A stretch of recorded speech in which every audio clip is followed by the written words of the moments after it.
Bueno, estamos con Patricia Trevor, María Alicia Rodríguez Jensen, Florencia Peralta.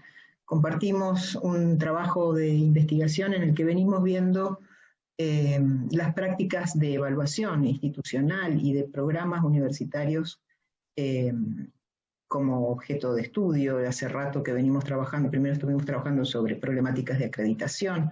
Últimamente nos dedicamos a ver qué pasaba en las estrategias de autoevaluación o evaluación interna en los programas de educación a distancia. Así empezamos a trabajar en el marco de investigar qué estaba pasando con la reciente creación en el 2017, 17 en realidad, del Sistema Institucional de Educación a Distancia.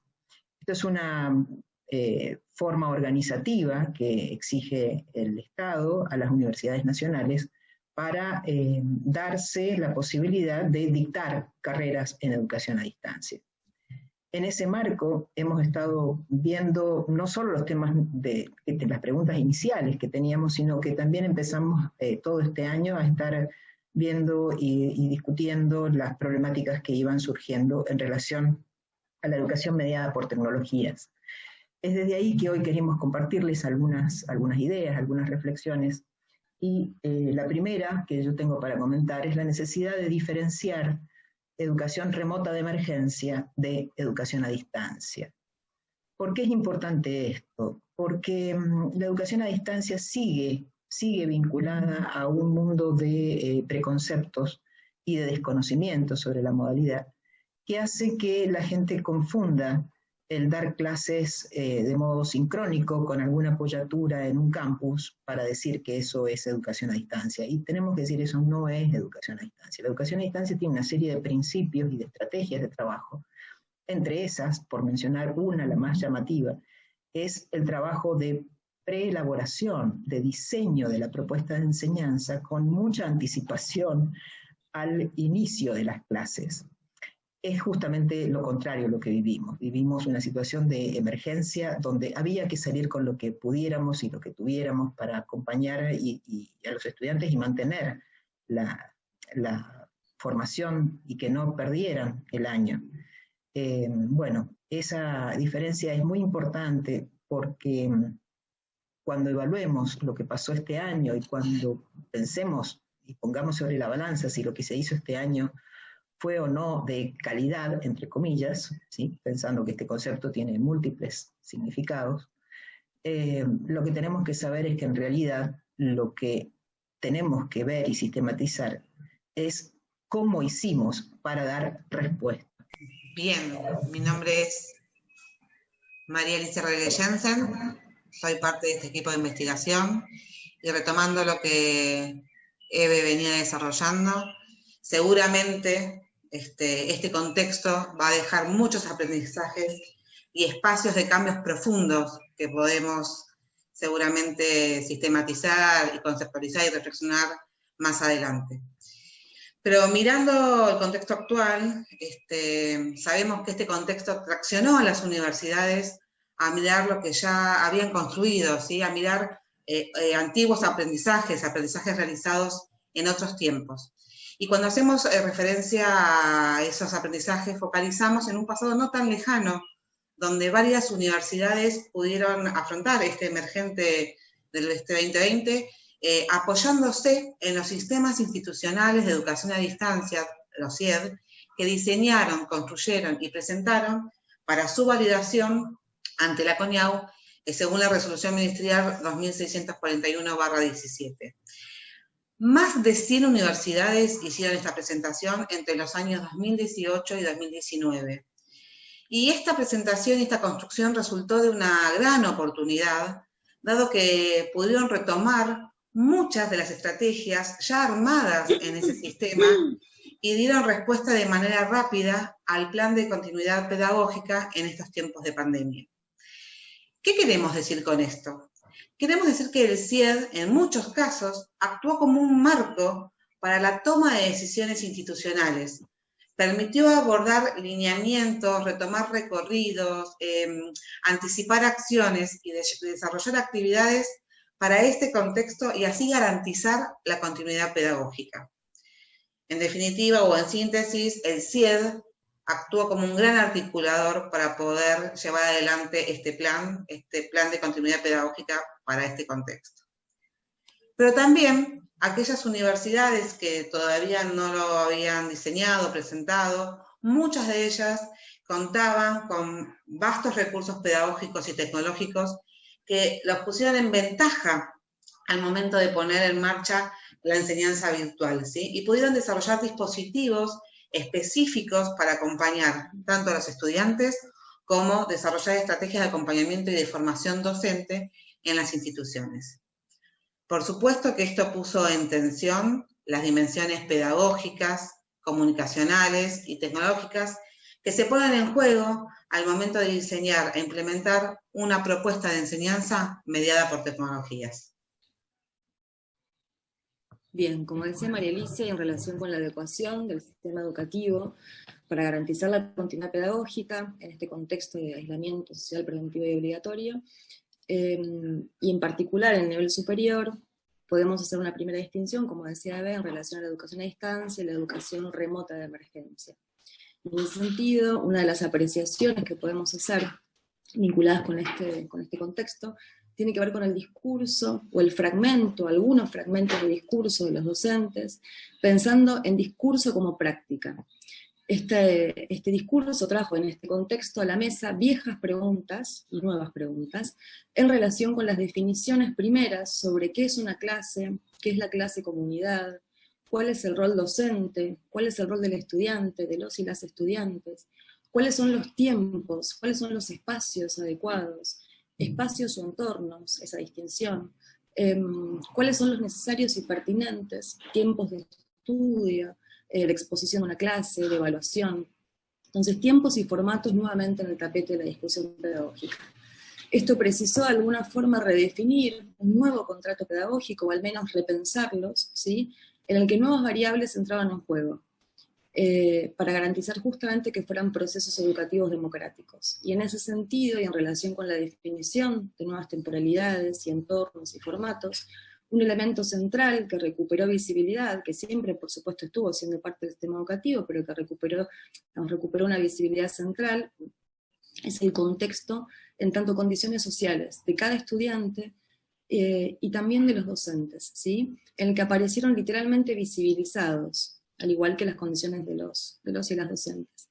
Entonces, en esta línea, y acusando recibo de esta situación, las universidades tuvieron que salir a acompañar en este contexto, a partir de la creación y fortalecimiento de dispositivos de acompañamiento, tanto docentes como estudiantes. Me refiero en particular a los dispositivos de formación, de encuentro, de discusión, sobre la emergencia de este contexto y lo que implica enseñar en este contexto virtual.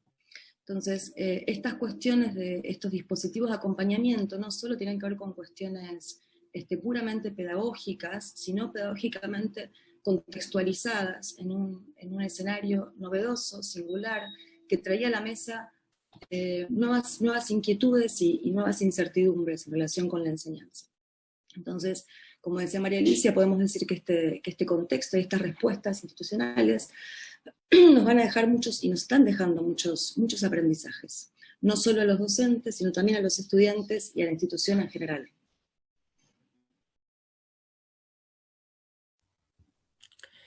Soy Florencia Peralta, soy miembro de este equipo de investigación. En relación a las voces implicadas en la educación superior, pensamos cómo la virtualidad, los grandes cambios requeridos por este contexto de virtualidad forzada, involucraron la voz del docente como un actor importante en un escenario en constante cambio. La redefinición de los espacios y los tiempos de enseñanza plantearon la necesidad de generar nuevas regulaciones institucionales que aseguraran la continuidad de la enseñanza.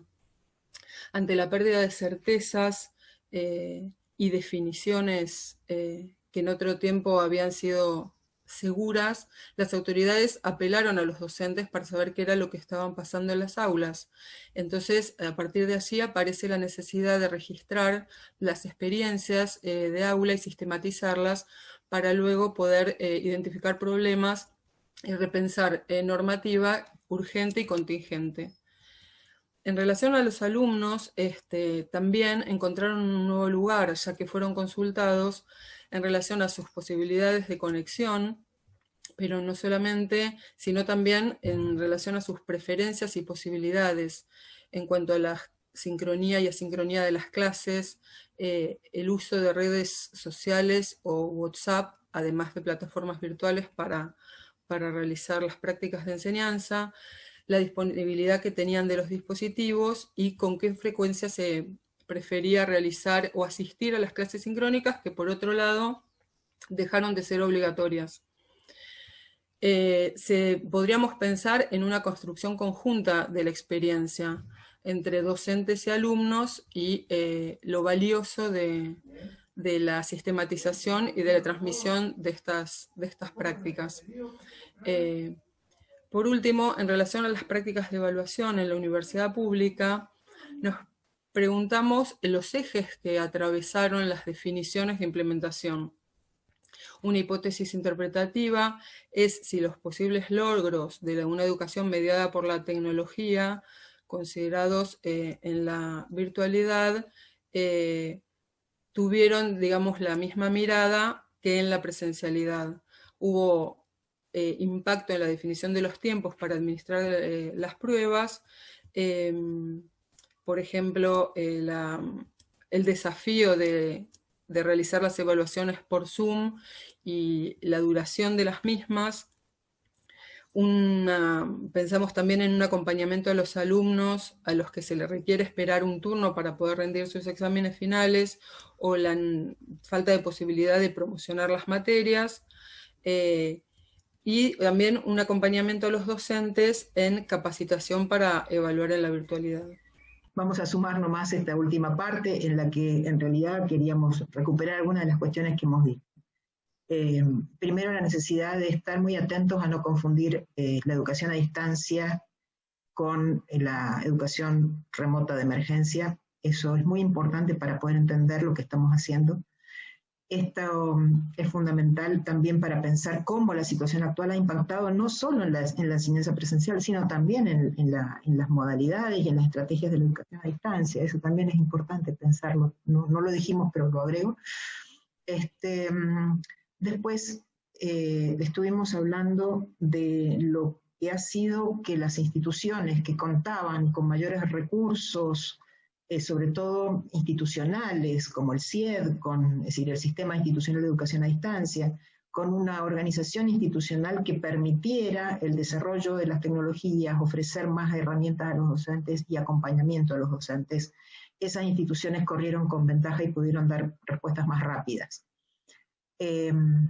Otro tema que planteamos fue cómo aparecen las preguntas de los docentes nuevas que aparecen, y esta preocupación por volver a repensar la clase. Entonces, si no estoy frente a mis alumnos, ¿qué es la clase? Es una situación que nos ha llevado a repensar muchas cuestiones. En ese sentido también el acompañamiento de las instituciones que buscaron cómo sostener a sus docentes en la creación de estas nuevas propuestas. Y otro tema bastante relevante es que en una cuestión absolutamente inédita, las instituciones consultaron a los estudiantes. Consultaron a los estudiantes sobre cuáles eran sus posibilidades, cuáles eran sus horarios, sus posibilidades tecnológicas, sus posibilidades de trabajo, etcétera, para poder adecuar esta nueva propuesta. Y esto, la verdad, es que marca algo absolutamente inédito, tal como lo estaba relatando Florencia. Bueno, finalmente, una pregunta y una respuesta que tienen que ver con nuestro tema de investigación es si se puede evaluar todo esto. Y la verdad es que una evaluación, la definición de evaluación sistemática, lo que implica es la comparación con criterios preestablecidos. Y frente a esta situación inédita no tenemos criterios preestablecidos. Entonces, la estrategia de evaluación no es la evaluación tradicional, es la sistematización. La posibilidad de sistematizar nuestras experiencias. Muchas gracias.